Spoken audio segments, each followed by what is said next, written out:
Today's stories include there's a chance we see Insomniac's Wolverine this month. Hollow Knight Silksong crashed all of the digital storefronts this morning, and we're revealing 4 Spider-Man Magic the Gathering cards exclusively here at Kinda Funny. We'll have all this and more because this is Kinda Funny Games Daily.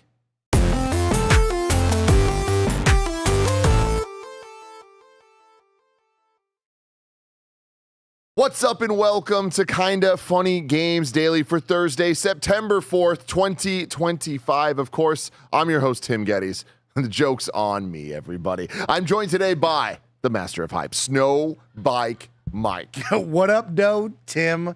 As you heard Roger outside currently laughing at Cackling, you. yeah. You know what, Tim? I will say you're a man of your word. You stuck to it, and you have dressed up for the bait, and you look good. On our predictions episode of the Gamescom opening night live, with all that Jeff Keighley was teasing about Hollow Knight and him, putting on the clown nose, signaling the Hollow Knight clown meme, I said that I was so sure that Hollow Knight Silksong's release date was going to be announced at Gamescom opening night live, and if it wasn't, that it wouldn't be until the next Nintendo Direct. And Jeff really, really screwed me over by opening that show saying, hey, in a couple days, you're going to want to tune in because Hollow Knight Silksong's doing something. And what they do, announce the release date. So guess what? That release date is today. So I'm a man of my word. I am honoring the bets. And Andy Cortez right now, playing the game. He's been playing since 7 a.m. That's not entirely accurate, though, because of one of the stories we're going to talk about. But he is still playing right now. He's over on Twitch. We are on YouTube doing this show. Yes. Andy will be streaming all day long, all night long. Yeah. Full marathon stream. He might beat the entire game in one sitting. He currently has 9 hours left on this marathon stream, and it's only adding. You are a man of your word, wearing your outfit. Of course, Andy is celebrating Hollow Knight Silksong today over on Twitch exclusively, having a big subathon marathon stream. It is going very well. The excitement is, you can feel it in the building. Everybody's pumped up to watch Andy play this game. The audience is there. And of course, we're doing it live here on YouTube. So I'll encourage all of our audience and the best friends out there. If you're watching right now live, or if you watch after or listen after, go back over to Twitch, drop a sub, add some time onto Andy's timer, hang out, celebrate the big release, and have some fun with us. Yeah, what a release it's been. I'm sure we're going to talk a lot about it, Mike, but like, God, there's an energy today. I love it. This is one of those special video game days, We live for moments like these. Oh, my gosh. Especially it being a indie game. Like, it's so wild that an indie game has so much hype and attention for it, getting this kind of worldwide release in the sense of all gamers are playing it at the exact same time. Right? We never get this. This is like such a rare moment in time where it's not like, oh, the media gets it earlier. Like there's this early access block. It's like, no, man, you can buy the game now. Go play it. Adventure together. We've had a couple of really good moments. When you think about the past couple of years, Tim, there's been some great gamer moments of the community coming and rallying behind a great game. And today, we get to do that with Hollow Knight Silksong. I think of Helldivers taking over the world a couple of years ago and how much fun that was. Just that fervor around the world and seeing TikToks of girlfriends and their guys. Just so much fun. What a blast. Amazing stuff. But hey, we're going to talk about all of that and more because this is Kinda Funny Games Daily. And I had to have Kevin cut off my fingertip so that my trackpad could work. It's important work that we do here at Kinda Funny. Welcome to Kinda Funny Games Daily for Thursday, September 4th, 2025. There's a lot of housekeeping. And before we get to it, I want to reveal some magic cards. You ready for that, Mike? You're Mr. Magic yourself. Yes, Blessing is very upset that he's not in office today because I get to fill in for him and talk all things Magic with you. And we got a really cool set coming out here in September. Magic is bringing out another big one. Spidey's here. Spidey, man. That's so cool. So cool. So, Tim, look, here's the thing. Cool. Obviously, I'm the clown. You're the magician. Do they call Magic players magicians? Can we start that if someone hasn't already? No, but we could try. Let's. You and Blessing are my little magicians. You know what I mean? I don't think they're vibing on that, but we'll go for it. So remember the Magic the Gathering obsession in this office started with us revealing Ghostbusters Magic the Gathering cards, which followed up with Final Fantasy cards. Today, our friends at Magic the Gathering are putting out their newest set, Marvel's Spider-Man, on September 26th, and they sent us 4 cards to reveal. Let's take a look. First off, we have Urban Retreat. All right. I mean, nice. Thank you. So the fun part about this reveal, well, you and I will be mainly talking about the art and the collab with Spidey. We'll jump into the card itself, but I think for our audience, for you, it's really about like, whoa, bringing Spider-Man to life through magic, looking at the art that they have and how the art and the story and the world combine with the magic card. But Tim, I mean, that's an iconic shot. Oh, it's great. I mean, yeah, what a story being told. I love the little blurb here. For Peter, apartment hunting was about location, cost, and location. Oh, that's good. Nailing the vibes. They understand Spider-Man, baby. Let's get to the next one. Quite the turn into the death of Gwen Stacy. Wow. That's how you're going to show it. I kind of love it. I don't like the magic cards with too much text. I get that that's how you have to play the game. Yes, I get that that's the point. But, like, look at that art. It's beautiful. Yeah, that's a saga right there. And I think it goes really well with how the saga is designed, with the side of the card being the detailed story of what this card does. But with Gwen Stacy in particular, right, having that fall, having that look, I think that looks really dope. Really good stuff. I love how she's stylized. That's very cool. Yeah. Next up, we have Superior Foes of Spider-Man, which is a fun one. This is a comic series that I actually really enjoyed myself back in the day. This was right after the Spider-Verse comics were happening in like early 2013, 14, I want to say. And there was the Superior Spider-Man. Excellent story. Okay. The idea of it is Doc Ock was dying, and in his dying breaths, he transferred consciousness with Peter Parker. So for like a whole year, Doc Ock was Spider-Man. Okay. Superior Spider-Man. And then the Superior Foes kind of started around that same time. And great stuff. Love this art. Very, very cool. Yeah, I mean, the exciting part about Spider-Man for me, Tim, is the villains. And I'm loving the idea of, like, what magic card villains will I see? What will I rally behind? What will I love? And, yeah, anytime I get in the world of Spider-Man and those villains always makes me smile. Yeah, and I love the writing here. Boomerang managed to assemble a squad that really wasn't all that sinister and certainly wasn't all that sick. Good for them. And then the final one for the exclusive reveals here, Sun Spider, a nimble Weber, breaking expectations and enjoying it. I am unfamiliar with Sun Spider. I was going to say, Tim, this is one you would have to fill me in on if you knew, but no. Yeah, I don't know Sun Spider. That's the fun part of knowing you and Chris Anka and now having the Spider-Verse. You start to be, welcomed and get the knowledge of, oh, there are a bunch of other spiders out there that I'd never have heard of in my life. Yeah. Cool There's stuff. a spider cat. You know that?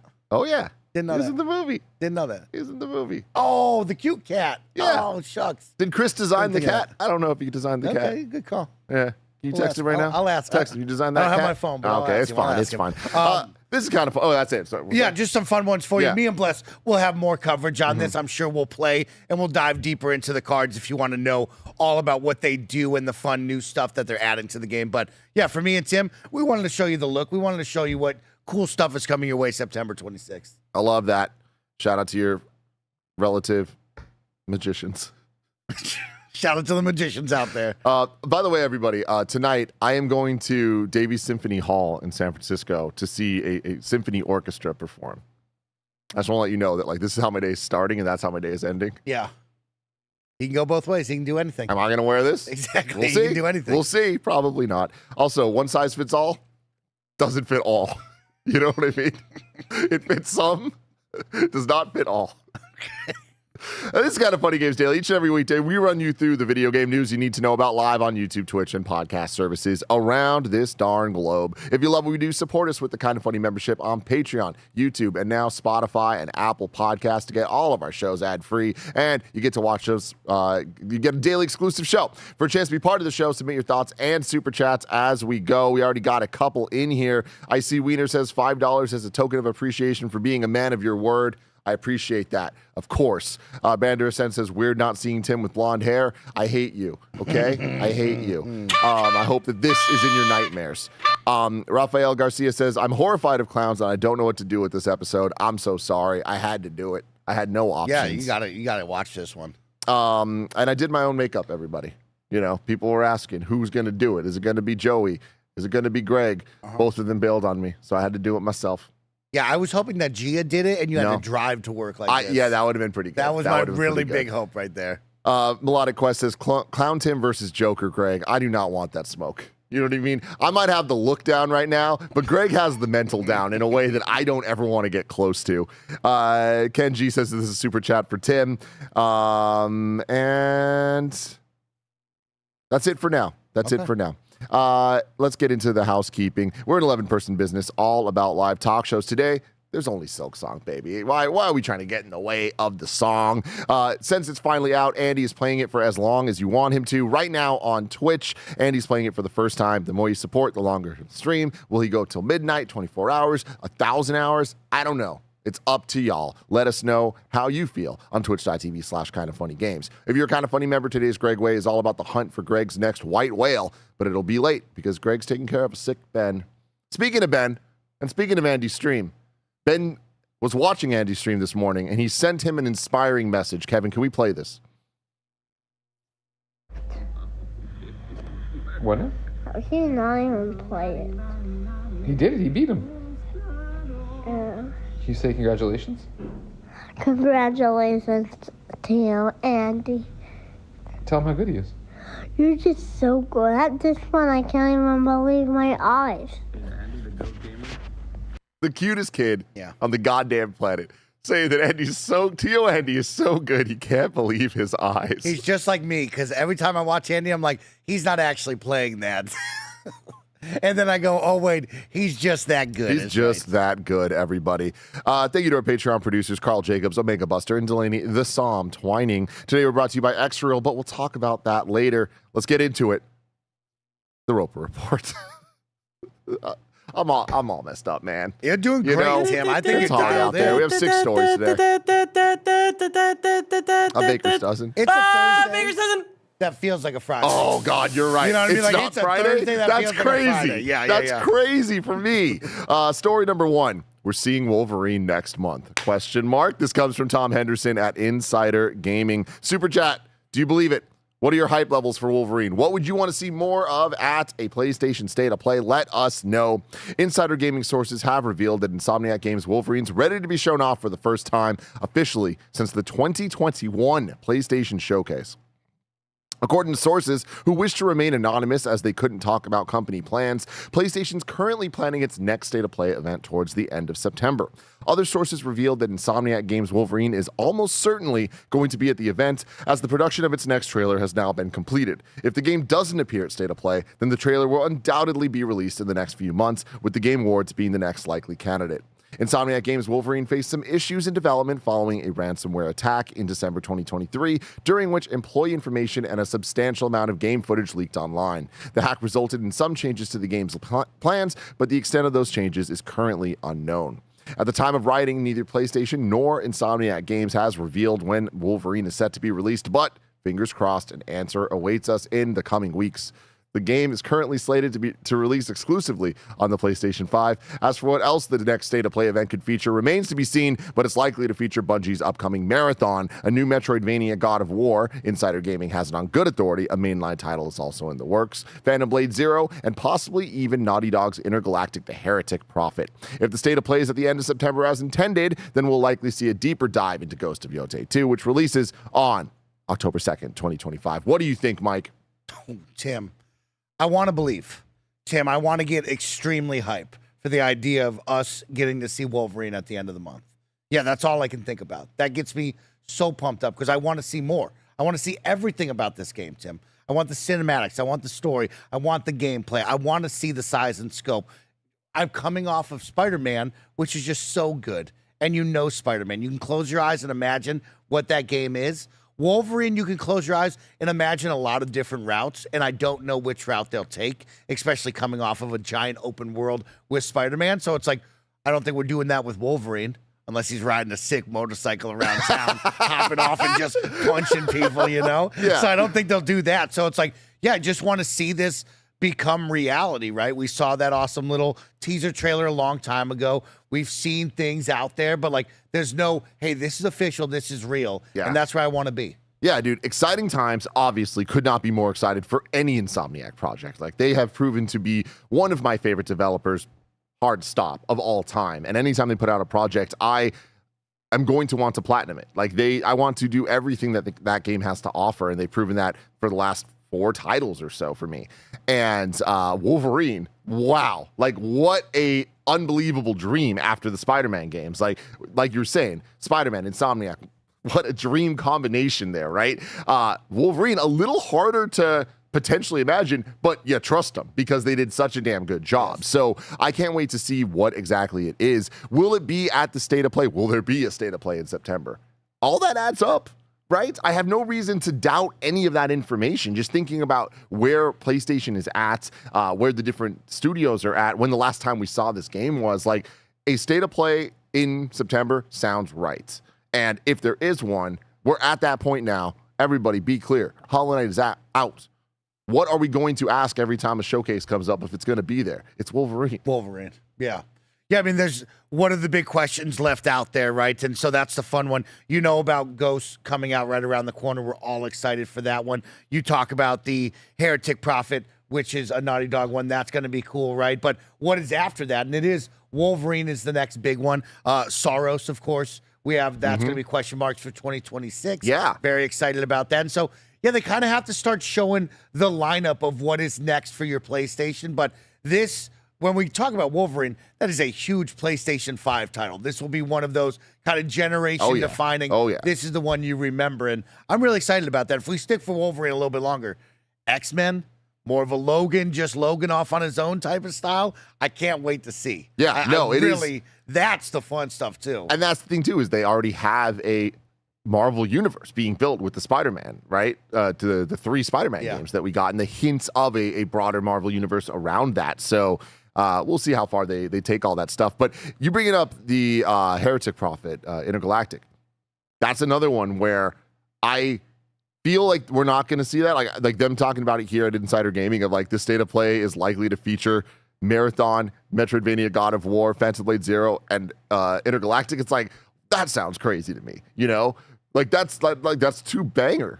But also, that reminds me of how the last event that the Wolverine was announced at, that's how that felt. They announced Spider-Man 2 and Wolverine in the same goddamn show, Mike. That was crazy. Woo! That was crazy. And it wasn't just those. There was like almost every studio had something dope to drop. So yeah, let's swing over to that really quick because you're right. You think about Naughty Dog and what they would they show. Where is that? Does that become the next Wolverine? Where we see Wolverine now, and then we just constantly are asking, hey, where's Naughty Dog? When is that coming back out? It would be pretty wild to see that here with a Metroidvania, God of War. That would be wild too. There's a lot of titles that I'm excited for, especially from Sony. Yeah, man. I mean, that's the thing is like it's been a little bit dry in terms of the quantity of the quality PlayStation Studios releases the last couple years. We've gotten some bangers. I'm definitely on the side of like I am incredibly happy with my PlayStation 5 and the output that's happened there. But undeniably, factually, you look at it and it's like, well, it's not as holy shit as the last couple years of the PS4 and first couple years of PS5 were. Now we're kind of like lucky if we get that one big title a year. We're getting a bunch of small stuff. We got a game of the year in the form of Astrobot last year, right? Yes. Like we're getting bangers, but the idea of the follow-up projects from Naughty Dog, Insomniac, and Housemarque after Housemarque has leveled up with Returnal, right? Like that is a huge step up for that studio in the same way we saw Horizon be the step up for Guerrilla, right? So Soros, I think, has a lot more eyes on it and higher expectations, and I think that they're going to deliver. So, yeah, we're going to have to start hearing about these games soon. This God of War game, I love that we're talking about a game as if it's real. It's not official yet, but it excites me, you know? Yeah, and then also here saying that they have it on good authority. There's also a mainline God of War in the works. Like, seems a little early to hear about that. But again, you've got to hear about it sometime, right? Yeah. Like, so September might be it. I'm Tim, not that fully convinced, but okay, yeah. Let's talk about that. yeah. Where do you really think that is? What's your 1 out of 10? This is going to happen 10. This isn't probably going to happen 1. Just saying this without looking into it, I feel like PlayStation likes to do events in September. Okay. We did just yesterday react to a State of Play for James Bond First Light. Is that what it's called? Uh-huh. But that to me was very different. That's clearly a marketing agreement. That's clearly a collaboration with IO, like focusing on just that one game. I don't think that gets in the way of them doing another State of Play this month at all. So I do think that it is entirely possible that it happens. And I also feel like the big game announcements kind of come in waves, and I think PlayStation and Nintendo specifically have for a while been kind of lined up in terms of their big beats of announcements and their big directs and their big showcases. And I think that clearly we are due for a big PlayStation showcase and a big Nintendo showcase, right? And I think that September is a more than appropriate time for both of those things. Lots of rumors about a direct next week. I'm leaning to believe it, right? Like, why wouldn't I? Especially with it being Mario's 40th anniversary. So there's that. And then on the PlayStation side, again, we need to know what's coming next. Like for both the Switch 2 and PlayStation, from their first party sides, we don't know what 2026 looks like. And that's kind of insane. When you look at Xbox, it's like we got a fucking roadmap that's never ending, right? And it's different at this point, but like I feel like we don't have open questions for Xbox that are like, fuck, we need to have these answered. There are so many questions for Nintendo and Sony. Okay, I like that. Console prices are going up. You'd like to instill some confidence in the audience out there to encourage them to jump to that next console if they haven't already. And yeah, show me the goods. So you want me to get me up there is right. Mm-hmm. Let's see if we got any super chats about this. It's so hard to navigate my computer with these stupid ass gloves. Kevin, I might need another clip. Yeah, get the scissors. For the middle fingy there. Didn't realize how necessary the 2-finger flick was. You know, Mike, the old maneuver, the 2-finger flick. Yang Fam says, I can't take anything. Oh, God, I can't even see this. What a disaster. I can't take anything the clown is saying seriously. Even if I didn't have this on, you still shouldn't take anything. Usually it's seriously. Me. That's nice. You know, usually they say that about me. All right, let's see. Thank you very much, Kevin. Oh, so much better. That's better. So much better there.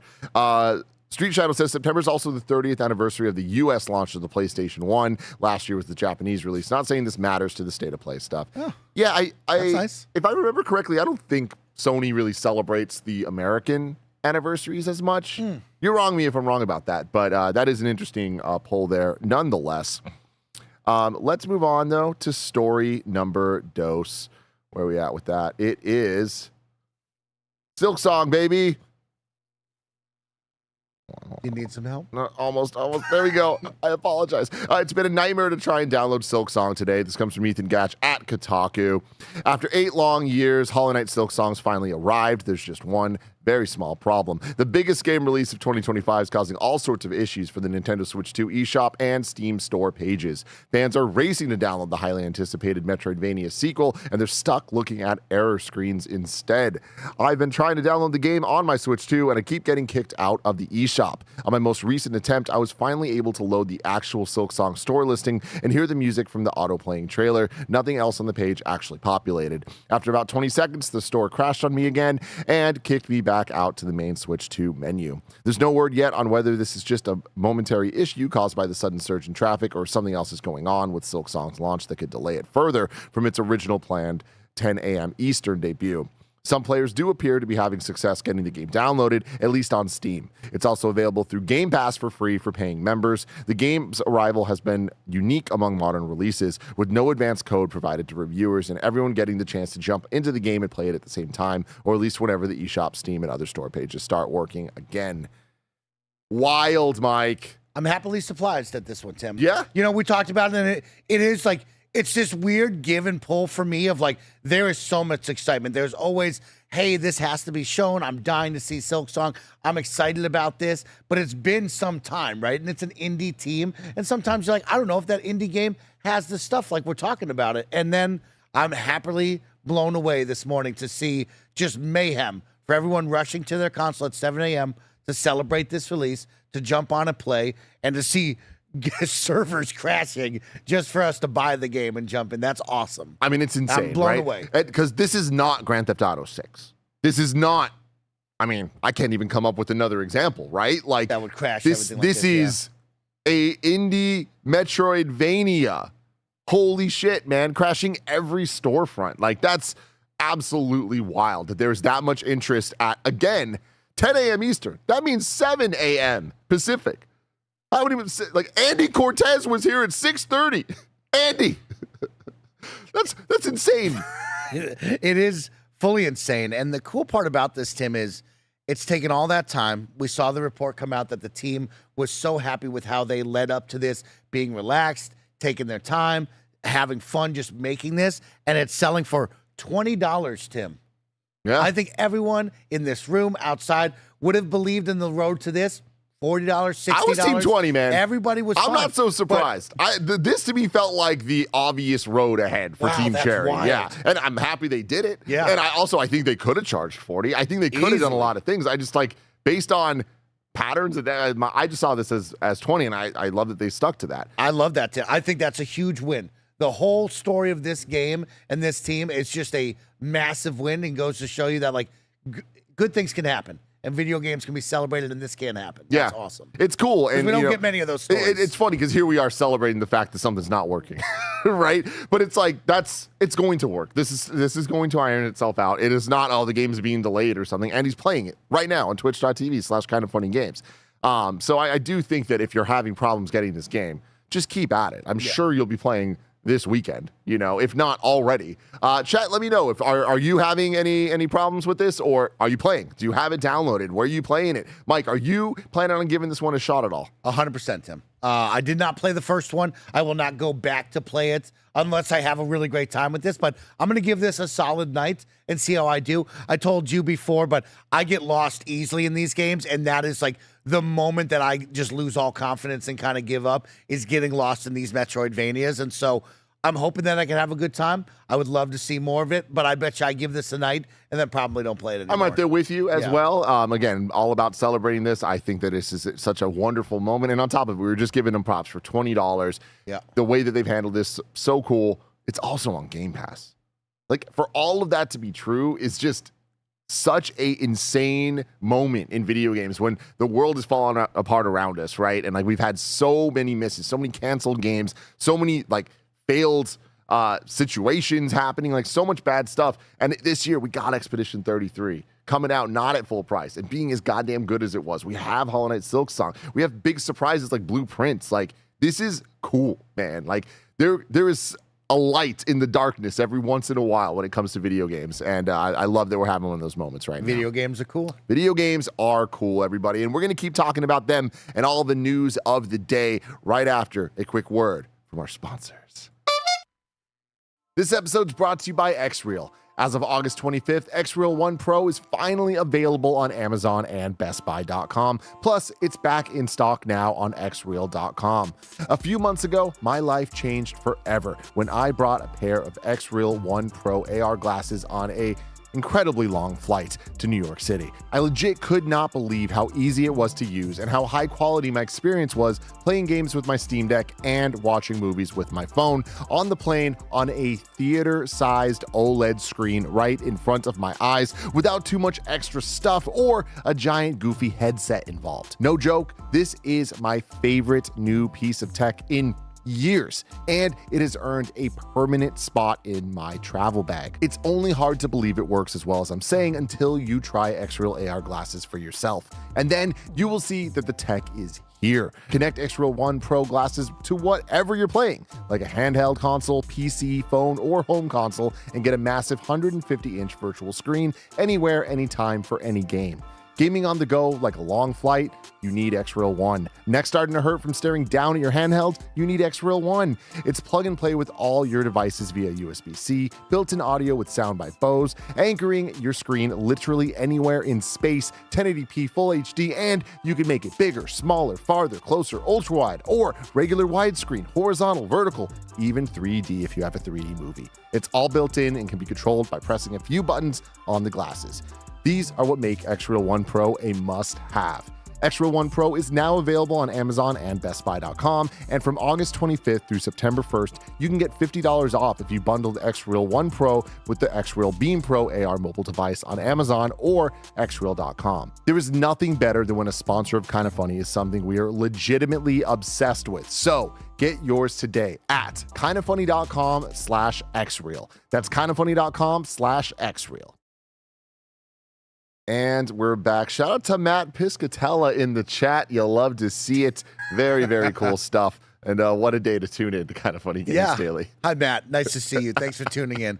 Tim, during our break, I wanted to see kind of like the Steam charts, how many people are playing this right now. So I went over to SteamDB to look up Hollow Knight Silksong. Currently 478,000 in game right now, almost 500,000 players for the all-time peak almost 10 minutes ago. I'm sure that number will be rising throughout the day into Friday, throughout the weekend. Of course, there's Xbox, there's Switch, there's PlayStation 2.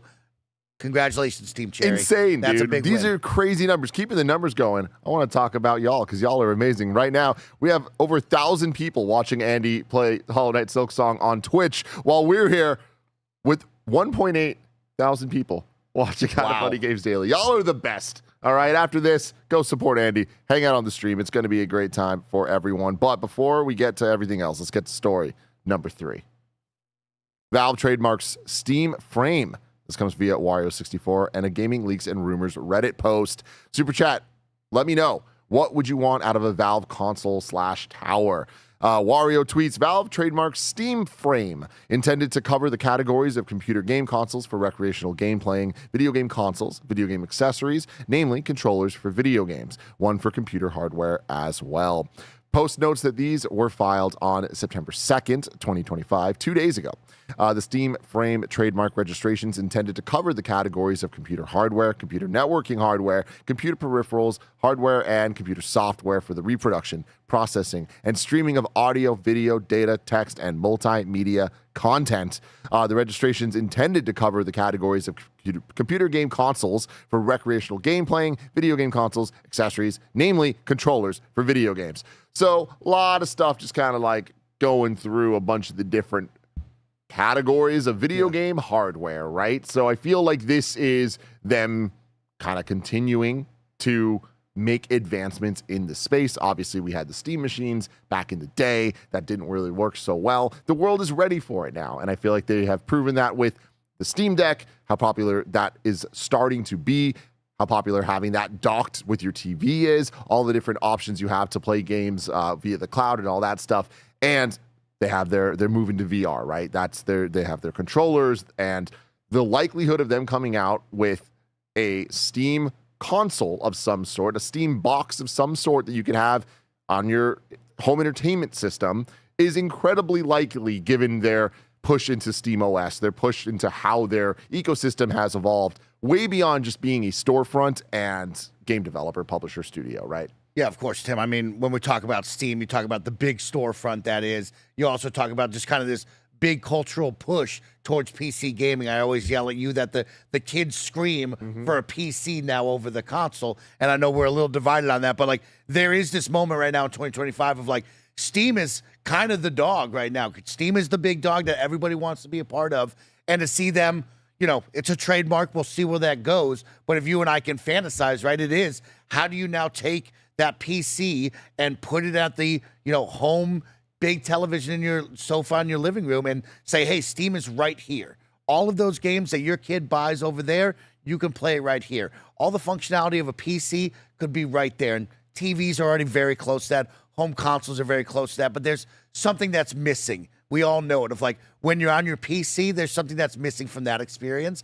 And like when you think of 2025 gaming, people want to have everything at their fingertips. And if Steam can somehow figure that out, if Xbox can figure that out, people want that in their living room. Absolutely. Yeah. And yeah, I think it's a very interesting time, obviously, as we see Xbox make their moves from kind of the other direction, right? A console towards PC focus. Obviously, Microsoft's been on PC forever, but really taking it more seriously. Like it's been a slow build, but it's been steady and consistent as well. And we're at the point now that clearly their future is the PC side, not the console side. Yes. That is incredibly clear. They're straight up saying that, and all of the choices and decisions and the way that they're marketing, even like the Xbox Ally X, like that is the direction they're going. Steam going the other direction is interesting because what's it even mean to be a console these days? And I think that they have the benefit of, obviously, everything I was saying before, of the install base of people that just use Steam as their storefront of choice, and the flexibility, and like, you know, it goes back to the iPhone versus Android. Like, obviously, iPhones are incredibly popular, but so are Androids because of the flexibility and because they offer more tinkering and speak to a different audience. That's been PC gaming versus console gaming since its inception. We're at a point now that I think everything's leveling out where more people are technically able to be interested in what used to be tinkering stuff, but is now just kind of so accessible and so easy to wrap your head around. And the technology's there that everything's kind of level in a way that I imagine that all Steam needs to do is just put out a box that plays Steam games and just works. Because that's been the thing about consoles. They just work. You plug them in and they just work. And PC gaming, that's not the case. And I feel like they're there. I think that it's like, if they were to do this, this will not be a Steam Machine situation whatsoever. It will be a hit. But on top of that, we got to talk about the VR thing, because I feel like this, what they're talking about here of all the controllers and accessories and stuff, like they're not giving up on VR either. Interesting, Tim. Yeah, I didn't think of VR. I was going to ask you about VR. My mind kind of went even further in the future of like, when will I see Steam start to creep into my phone or my mobile devices, right? You see Xbox making a push towards mobile. Steam is just so big. That storefront is so big that I do see in 20 years, 30 years, Steam is going to be everywhere. You'll be able to play it on any device, right? My storefront will come with me. But yeah, VR, so, real quick here, because I want to say, Zach Johnson saying, I'm sorry, but people don't know how to tinker. To be clear, I feel like tinkering, like the things that people would have to do before, is just part of the experience now, because even the console side's become more PC. Like the amount of menu options in a console game, of even having to choose different graphics presets and all that stuff, it's there. It's rare that we play a game and you just don't get to do that. Booting up Astro, unless it's a Nintendo game, but playing Astrobot and them just not even giving you performance versus quality options and stuff, that is a rarity. I feel like more and more games have equalized to this point of like giving players options. It feels like there's endless options. And every time I boot up a new game, it is endless options. And it is Greg asking Andy to come to his desk every time, tinker with it and change it. Mike looking at Roger going, what are the AR, XR side of things? And the VR, to me, I'm like, all right, cool. I'm really into the novelty of it, but it is just a novelty. But I do think that there's a lot of potential with it. And when it does get downsized enough, like I feel like there is a lot of room for major wins there. But I never think it's going to be like, oh, this is the new way people play games or anything. But I also just don't see Steam giving up on it, because I just see Steam gaining more and more traction and power in every tech space, period. And so when they do have, again, I keep saying this, but the ecosystem of the store and their studios and just all the power that they already have, it's like, why not be market leaders, or at least sharing the market dominantly in every form of tech that has anything to do with video games, right? I totally agree, Tim. And when I think of VR, there are two options. It is finding a headset that will work with Steam to play the VR titles that they offer, or of course Meta and that headset over there, right? And so it's like you only really have two kind of viable routes that you're going to take. I prefer the Meta because there is no cords. That's where I want to be. But you get a certain power and you get a lot more options from the Steam storefront. And yeah, I agree. I don't think they're leaving VR behind. It will be interesting of, do they continue to iterate on their own headset, right? We talk about the Valve Index VR kit. 5 years from now, 10 years from now, is there a second headset? Are they going to continue that? I don't know, but I mean, they're also talking about accessories and controllers, right? Like, I feel like that's the other thing too, is like method of input and just Steam kind of overall owning the concept of the video game space that can be applied to the VR side, a home console side, the Steam Deck side. Like, it's going to be very interesting. But again, I also think we're at this like precipice of Xbox coming the other way, and just mobile gaming. All types of gaming are converging, where gamers are going to more and more expect that things just work the way you expect them to.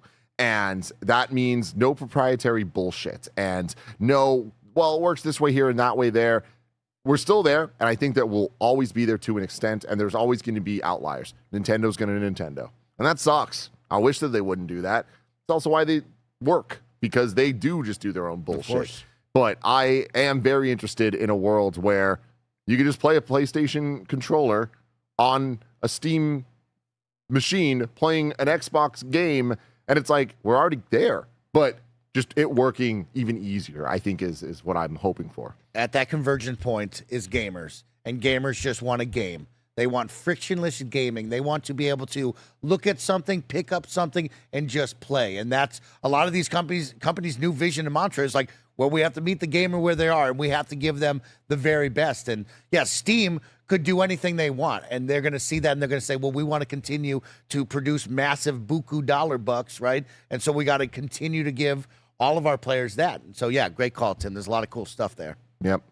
Let's move on to story number 4, something that you marked out for earlier today when you read this. Tomb Raider live-action series to begin filming in 2026. Sophie Turner confirmed as Lara Croft. This comes from Joe Otterson at Variety. The Tomb Raider live-action series at Amazon Prime Video is getting ready to shoot. The series adaptation of the video game franchise is set to begin production on January 19th, 2026. In addition, Amazon MGM Studios has confirmed for the first time that Sophie Turner will star as Lara Croft. The show was originally greenlit at Prime Video in May 2024 when Turner's involvement first reported in November that year. The show was first reported as being in development in January 2023. As previously reported, Phoebe Waller-Bridge will serve as creator, writer, and executive producer. But now Chad Hodge has boarded the show as executive producer. And yeah, a whole bunch of stuff here. Quote we got is, I'm so excited to announce the formidable Sophie Turner as our Lara alongside this phenomenal creative team, Walter Bridge said. It's not very often you get to make a show of this scale with a character you grew up loving. Everyone on board is wildly passionate about Lara and are all as outrageous, brave, and hilarious as she is. Get your artifacts out. Croft is coming. Turner's latest high-profile access to take on the role of Croft, the globetrotting adventurer, was previously portrayed on screen in 2 films by the GOAT, Angelina Jolie, and another by Alicia Vikander. I'm thrilled beyond measure to be playing Lara Croft, Turner said. She's such an iconic character who means so much to so many, and I'm giving everything I got. They're massive shoes to fill. Massive. Kevin, can we show the shoes? I'm wearing the whole outfit, everybody. They're massive shoes to fill, following the steps of Angelina and Alicia with their powerhouse performances. But with Phoebe at the helm, we are all in very safe hands, and I can't wait for you all to see what we have cooking. And then Greg says, if this news catches you off guard, remember that it kind of leaked when Sophie showed up jacked on Instagram a few months ago. And yeah, we've been seeing that she's been getting into absolutely insane jacked shape. is right. So, Mike, you popped off. Tim, stunned by this news, shocked, excited.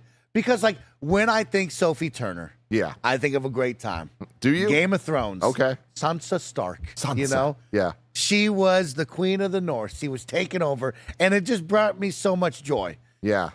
I don't know if that's Tomb Raider, though, Tim. There's a piece of me that loves Sophie Turner for the work in Game of Thrones and the memories that I have, and just thinking about her and that cast and that crew. Yeah. When I think of Tomb Raider, the issue is we have an American Idol Kelly Clarkson situation. The first time was so good that it's hard to replicate and follow it up because Angelina Jolie was Tomb Raider. She is Tomb Raider.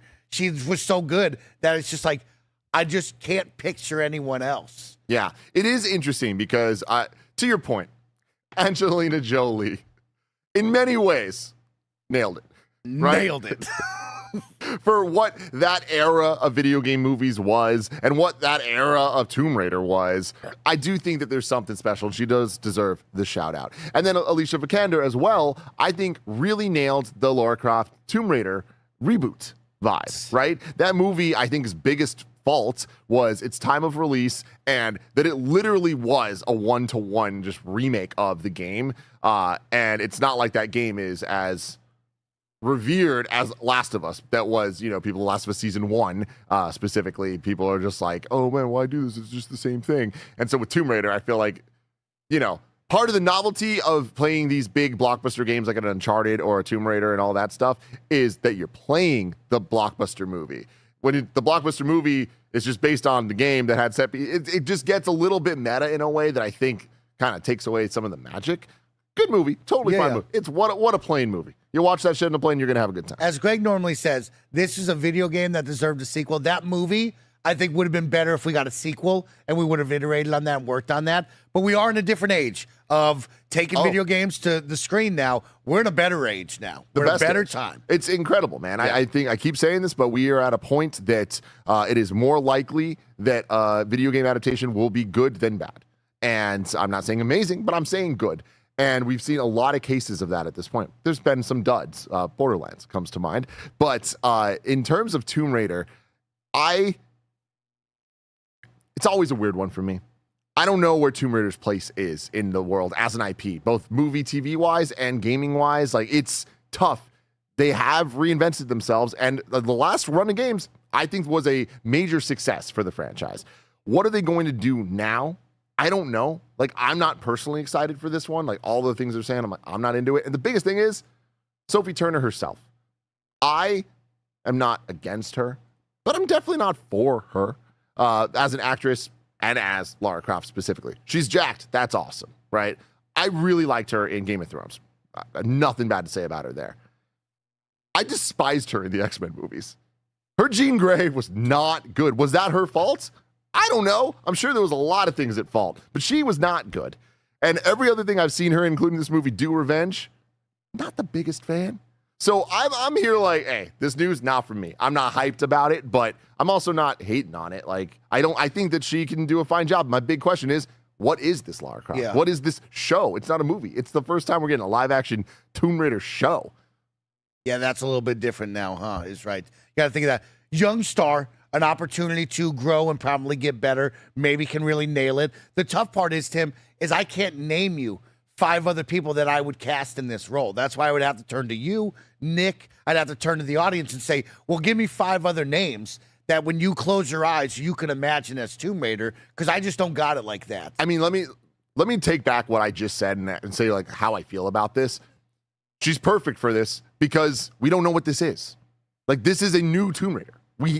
There's a new Tomb Raider game coming out. Maybe. Unless it gets... We're crossing our fingers. Unless it gets Wonder Woman or whatever, right? In theory, there is a new Tomb Raider reboot coming out. We don't know the tone of that. We don't know that character. And I guarantee it's not going to be the same as the old games or the reboot games. It's just not. So whatever this is going to be, it is going to be different. So it could be anybody. And we don't know if it's going to be good or bad until it comes out. So we'll see. Yeah, TV show's an interesting one as well, right?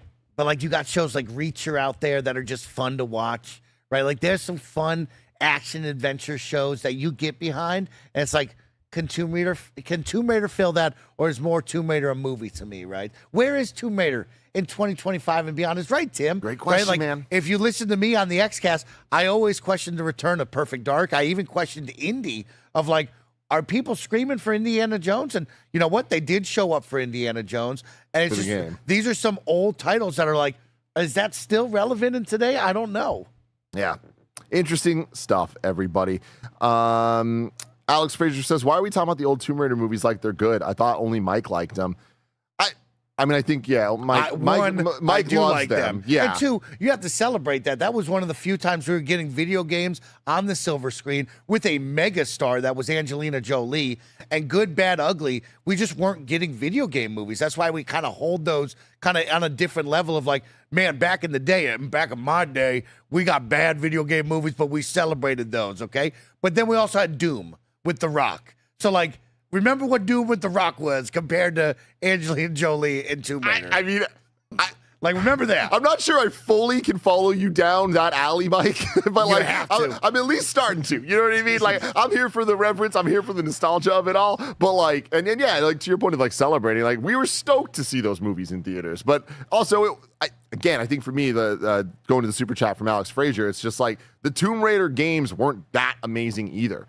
And like, people might disagree with me there, but like, I'm going to be real. The PS1 trilogy of Tomb Raider games, which is what we had before those movies, they were, for the time, good. But like, I don't know.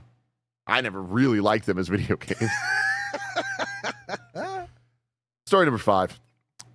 Nintendo cease and desist letter is now a playable character in a Super Smash Bros. Mod. This comes from Blair Marnell at GameSpot.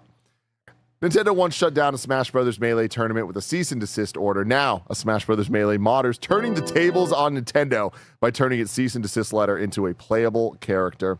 Cease and desist was created by a modder who goes by Mushies, and the skin replaces Kirby's usual appearance. Mushies apparently has a very fun sense of humor because a closer look at cease and desist reveals lines that would never appear in an actual legal document from Nintendo. Low-key, that mod do be sick, though, and your mod too tough. Your game and watch too different. Low-key. Low-key, this is dope. Mushies was also behind the recent Jimbo the Clown from Balatro mod, which put that character skin over Mr. Game & Watch. That mod was initially paywalled behind Mushi's Patreon account before it was subsequently released for free. It's unclear if Mushi's actually received any legal notification from Nintendo before releasing the new Cease and Desist mod. Mushi's joked that the Cease and Desist skin is available for for $10 more billion, a direct yet humorous retaliation to the backlash the modder faced for locking Jimbo the Clown Bellotro skin behind a paywall. Do you see all this happen? No. Oh, this is my side of the internet. It was hilarious. Like, God, people be doing shit. Earlier this year, former Nintendo employees Christy Yang and Kit Ellis suggested that the publisher will never make Smash Bros. Melee HD, in part because of the game's history of piracy and mods. They also argued that it would be extremely difficult to please fans of the original title. I disagree entirely. We will 100% get a Smash Brothers at some Melee at some point. And on top of that, if I'm wrong, I will once again don this outfit. A remake, remaster of Melee.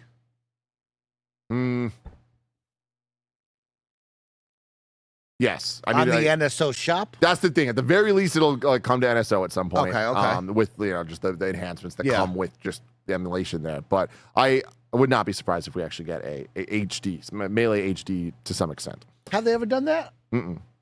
For the really? Some good history with those games. But I guess you iterate and they only get better and better. They add more cast and crew, right? So it's like from the general public's eyes, you're really just playing a better game every time. But that's the thing. It's for the diehards, exactly. right? And Melee specifically has such a specific use case difference than Ultimate for how hardcore it is.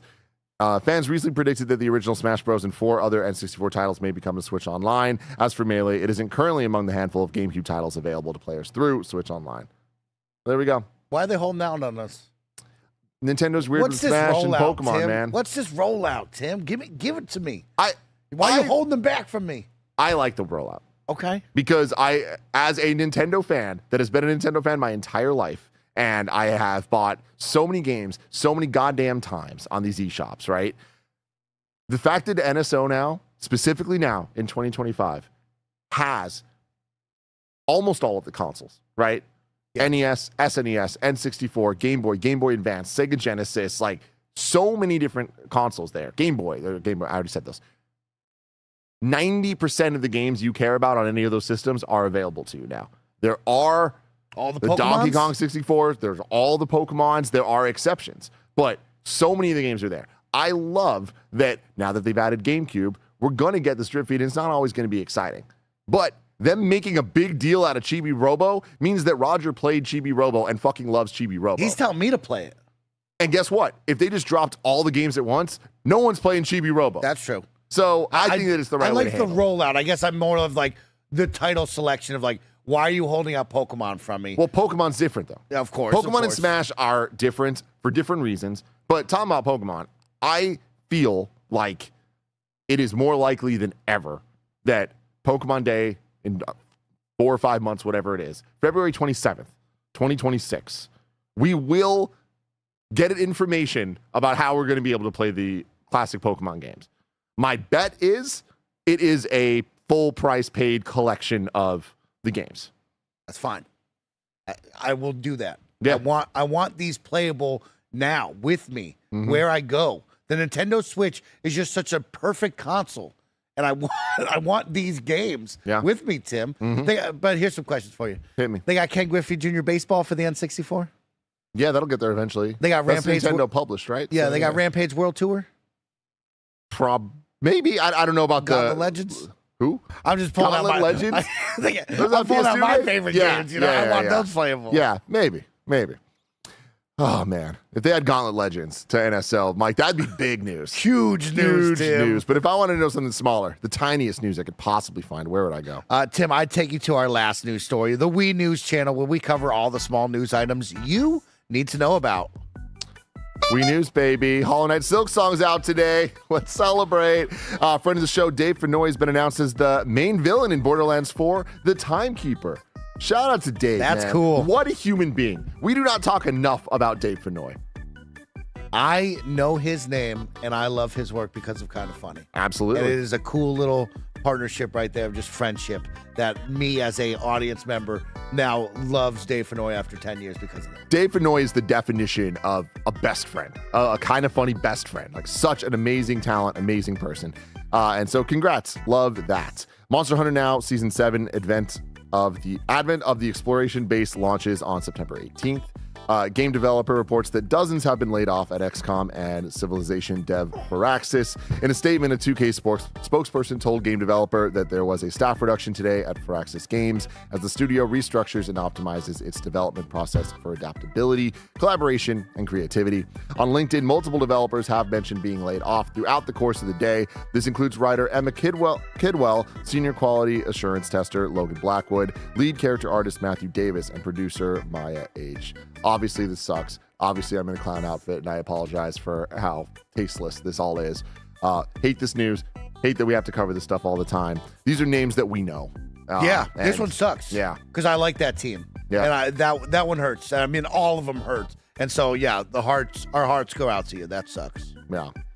GameSpot reports Ubisoft is releasing another Discovery Tour, its series of mostly educational tours of historical locations featured in Assassin's Creed games, but this time it's a free mobile app. Discovery Tour Medieval Baghdad is based on Assassin's Creed Mirage's depiction of 9th century Baghdad and is available for free on iOS and Android. This is an amazing thing that I don't know most people know about, but this is a teaching option that I know multiple teachers have implemented in their actual school studies of having kids be able to learn about places via Assassin's Creed. And because Assassin's Creed, cares so much about getting the details right of the worlds and times and locations that they're in, it's a very, very special opportunity for them. And I love that they take the time to, make the most out of the work that they put into these games. I think it's rad, Tim. Edutainment, as I love to yell about, but I think it is rad. And there's a couple of teams out there that do it right. This team with Ubisoft does it right. Of course, you talk about MLB The Show. If you have any interest in baseball, if you love sports, you just want to know about sports history and, of course, culture, right? Like, go check out Storylines. That is a very special moment. Age of Empires with their hands-on history stuff. Like, it's very cool to have these moments of tie-in where you're like, man, if I was a kid and you could there was a teacher out there that was fun enough to be like, yo, we're going to learn this way, I'd be freaking out on this. Yeah, absolutely. Hordes of Hell, Norse Gods is out today on PC, PlayStation 5, and Xbox Series X and S. This is one Greg wishlisted on last Friday's Gamescast. So check that out. Pretty cool. Sandfall Interactive says on Twitter, following the release of Clair Obscur Expedition 33 and its original soundtrack, we are thrilled to announce an unprecedented co-production for the launch of an official concert tour. Let's fucking go. This is the Tim Geddes dream. This project brings together Blue Citron, independent producer of live performances, Sandfall Interactive, the development studio behind Clair Obscur Expedition 33, Lorien Testard and Elise Duport-Percier, the composer of the OST and the singer, and Les Soudain's artistic production structure and technical direction. We can't wait to reveal the first French dates very soon, with the prospect of an international expansion starting in 2026. I will be there for fucking sure. Probably not the one in France, but definitely whenever it comes to America. Even if I have to travel, if I have to go to like New York or something, I'm fucking doing it. You're ride or die, Tim. I have to do this. Tell them to bring the merch too, because you want a dope merch. I need it. I need it all, man. Get everything. So exciting. And that's it for Wii News. Let's go to You're Wrong to see what we got wrong today.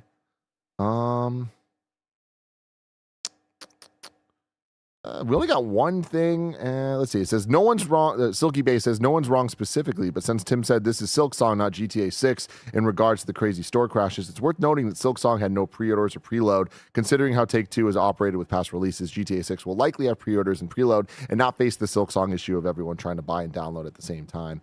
Yeah, that is interesting. That's well said. Yeah, and I wonder why. I was thinking about that, of like what the reasoning was for them not having preload.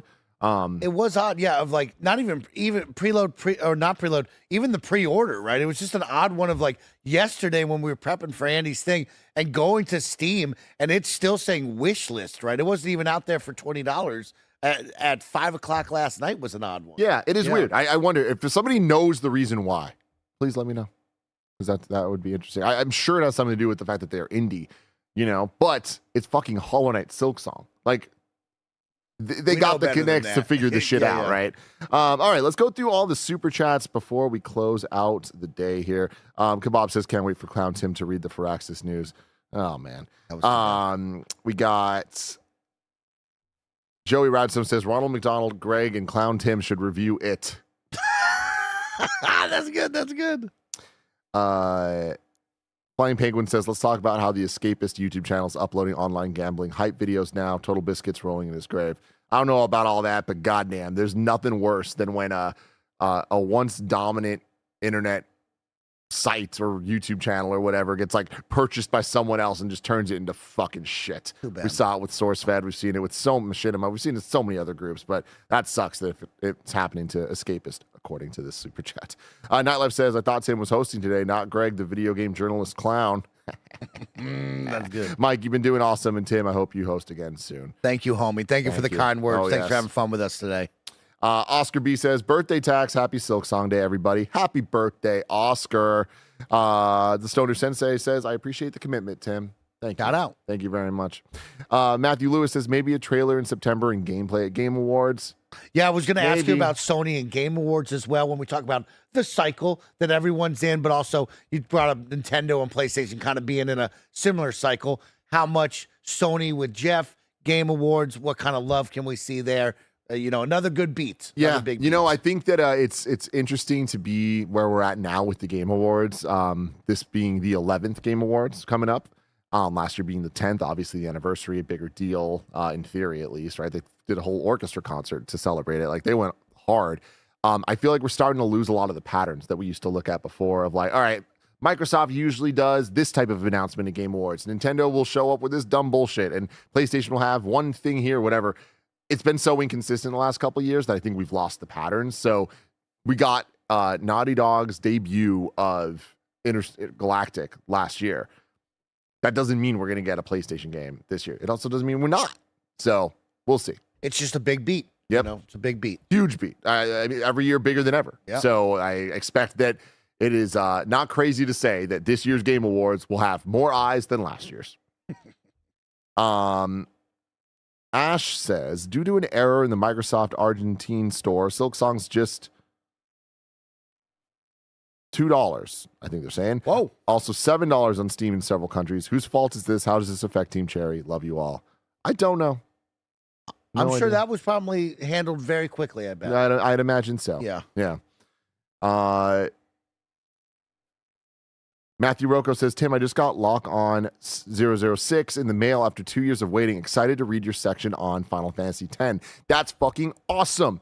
Many years ago, the Lock On, incredible video game magazine, but I'd also almost call it like book. Like, it's like a hardcover, like museum style, like very, very cool series that they do over there. Very prestige video game coverage, right? Okay. Like more retrospective looking things. There was a whole Final Fantasy issue coming out, and they reached out to a ton of people to write about their favorite Final Fantasy games or moments or whatever, and they asked me to do it for 10, which is awesome. So I wrote something, which is very rare for me, and now I'm in a fucking book, which is cool.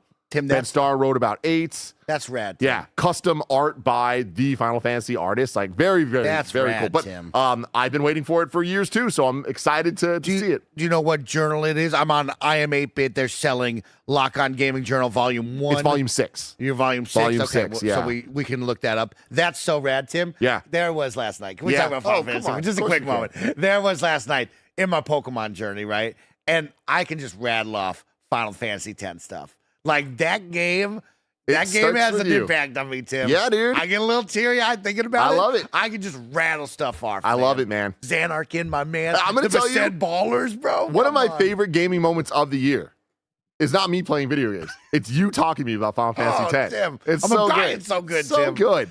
Tim, really quick before you read the next one, I just do want to hype up. We have 1,800 Kind of Funny Best Friends currently watching us. We are wrapping down the show, but I want to encourage you, please, come on over to Twitch, maybe stop by, encourage Andy, drop a sub if you can. That timer's only growing, and we would love for all of you if you can resub, gift a sub. Let's keep Andy here all weekend long, and let's celebrate the release of Hollow Knight Silksong. So don't forget, the fun doesn't stop, and with 1,800 of you, as we always say, if each and every one of you resubscribed or just gifted one sub, that would change the timer so quickly. Andy would be here all day long. So please, I just want to give you a quick shout out on that one. Hell yes.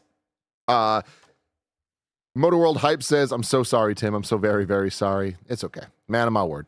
Oscar Navarro says, I know Tim's a fan of Sweet Tooth, but this is crazy. Oh, yeah. Twisted Metal. Now on Peacock. Joe. Check it out.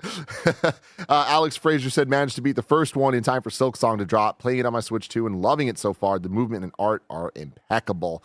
Hell yeah, man. I think I'm going PC for this one. I think I'm going Steam. Okay. Because I need OLED. For a game like this. I like that. There's so much blacks in it. I need it to look so crisp and good. Love so yeah, that. Steam Deck OLED, baby. Jay Kennedy says, I was able to get Silksong from the Nintendo eShop, but the file took ages to download. It plays like a dream. Thanks to Team Cherry. Sweet. Roberto says, does anyone in the office have a fear of clowns? We're going to find out today. Yeah. No, Greg has been dressed up as a clown. I know. So many times. I think someone would have raised their hand already. Yeah. Passel of Hog says, Mike, I love the trail stream yesterday. Do you think you're going to finish the demo or possibly play the full game? Yeah, Tim, yesterday I took a chance, right? We've been talking about it all year long. I took a chance on a super nerdy game that I've stepped out of my comfort zone with a lot of games this year, and I took a chance on this one, played the demo. Mm-hmm. Tim, me and Kevin had a really good time. The music, 10 out of 10. The world, the story, the fun, I'm ready to explore more. I'm hoping it's a 10 out of 10. And the gameplay, surprisingly really cool. For a game, I believe that is an older game that's being kind of remastered in this, the idea of like having active combat to draw in like a generic audience like me, and then be like, well, watch this. You can turn it into turn-based right now and get even deeper was a lot of fun. So there I was. I'd start off the combat. I'd be hacking and slashing like I want to do. And then I was like, hold up. Let me cast some spells. Let me go. And it was a lot of fun. Hell yeah. And so, yeah, I'll probably play more of the demo. I don't know if I'll can play the whole game, but I will probably finish this demo, see where it goes. Freaking awesome. Mem says, Tim, what's your clown name? Do clowns have names? So You get your own clown name? I don't know. Bozo the clown. I don't think you get to choose your name. It has to be bestowed upon you. You know what I mean? After clown college. Yeah, they exactly. bestow Like, upon hey, you. I'm just cosplaying a clown right now. Interesting. Unless if there's someone out there that like has the power to like knight a clown, let me know what my name should Terrifier. be. Yeah, Jesus Christ. Resolute says, welcome back to KF Ben Star. That's good. Nice. That's good. Alex Frazier says, why are we talking about the old Tomb Raider movies like they were good? I already talked about that. Hold on to Andrew Brown says, I think you guys should watch Fleabag of the first season of Killing Eve to understand Phoebe Waller-Bridge. Yeah, dude, I have faith in her for sure, but her doing Tomb Raider, I don't know. Hey, jury's still out. Again, I feel like we just need to know what this Tomb Raider is. Volk Dasher says, for end of show, I think we see a double whammy from Insomniac. Wolverine gets shown with 2027, and then a smaller game, maybe Venom, to soften the blow for 2026. Yeah, so what's up with Spider-Man? I mean, we go to Wolverine, Spider-Man eventually. Are we done with Spider-Man? No, we're not done. We're getting another Spider-Man. Absolutely. I like it. I mean, we have to. Like, they teed it up. The game does super well. Like, yeah, we're getting a Spider-Man 3. Okay. Will we get a Venom? That I'm a little more unsure of. Okay. But we'll see. Anything is possible. Alex says, happy Silksong Day, y'all. Tim, what's Gia's reaction to Clown Tim? She hasn't seen me, and when I told her I was doing this, she literally was like, I don't want to see it. Like, I really don't want to see it. Please don't send me pictures. Don't send me videos. Do not tweet at Gia Geddes sending me any pictures or videos of Tim. Just let me live. So yeah, I will not be doing that. I will not send her anything, but I can't stop, the world from sending her things. Great call. EJRPG says, Mike, thank you for playing Trails in the Sky. It's my favorite series. Always needs more love. And then Aaron Ambrose with the final one for now, saying, Mike, is YouTube getting Attempt 7 Part 2 soon? Yeah. Well, I have to beat it. So, Tim, on this one, I had done so many streams and I failed a lot. Of course, 1 through 5, we don't talk about 6. And so I was just putting out so many Pokemon videos at a rapid pace, and my thumbnails were like kind of declining. it was tough getting the Pokemon Emerald logo Yep. plus me. And you know how I like to title things. I wanted to make them like the Pokemon anime titles, where it's that. like a long ass title. Roger was like, you can't do this on Yeah, YouTube. I like Mike. it, though. And so, yeah, I just took everything from part 1, jammed it together, 16 hours. I'll do the same for part 2 of like, this will be everything. So I still got to beat 6, 7, 8, Elite 4. So yeah, you got some time. You got some time, unfortunately. And you have time to go watch Andy Cortez, twitch.tv/kindafunnygames. He's playing Hollow Knight Silksong right now. He's going to be playing all day, all night, maybe for the next rest of his life if you keep supporting with all of your Twitch subs. Go check that out. Thank you for hanging out with us today. There will be no Gamescast today. There'll be 2 in reviews next week for The Conjuring and for Alien Romulus because Hollow Knight's getting in the way. You know what I mean? We just got to give it its space. We got to give it its space. Thank you so much, Kev. Thank you, Mike. This has been Kind of Funny Games Tim. Daily. Until next time, love you all. Goodbye.